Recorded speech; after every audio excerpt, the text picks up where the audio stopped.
لوگوں کا حساب اعمال کا وقت نزدیک آ پہنچا ہے اور وہ غفلت میں پڑے اس سے منہ پھیر رہے ہیں۔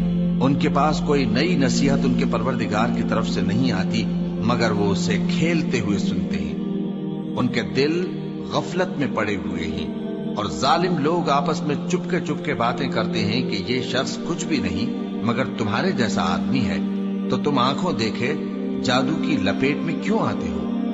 پیغمبر صلی اللہ علیہ وآلہ وسلم نے کہا کہ جو بات آسمان اور زمین میں کہی جاتی ہے میرا پروردگار اسے جانتا ہے اور وہ سننے والا ہے، جاننے والا ہے۔ بلکہ ظالم کہنے لگے کہ یہ قرآن پریشان باتیں ہیں جو خواب میں دیکھ لی ہیں، نہیں بلکہ اس نے اس کو اپنی طرف سے بنا لیا ہے، نہیں بلکہ یہ ایک شاعر ہے۔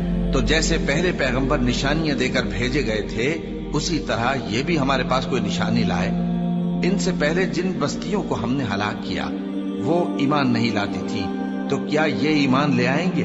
اور ہم نے تم سے پہلے آدمی ہی پیغمبر بنا کر بھیجے جن کی طرف ہم وہی بھیجتے تھے۔ اگر تم نہیں جانتے تو جو یاد رکھتے ہیں ان سے پوچھ لو۔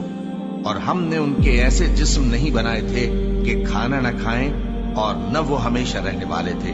پھر ہم نے ان کے بارے میں اپنا وعدہ سچا کر دیا تو ان کو اور جس کو چاہا نجات دی اور حد سے نکل جانے والوں کو ہلاک کر دیا۔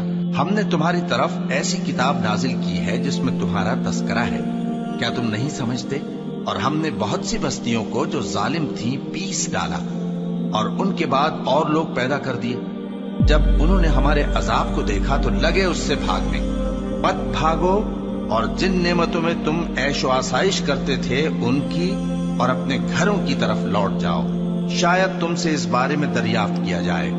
کہنے لگے ہائے شامت، بے شک ہم ظالم تھے، تو وہ برابر اسی طرح پکارتے رہے یہاں تک کہ ہم نے ان کو کھیتی کی طرح کاٹ کر اور آگ کی طرح بجھا کر ڈھیر کر دیا۔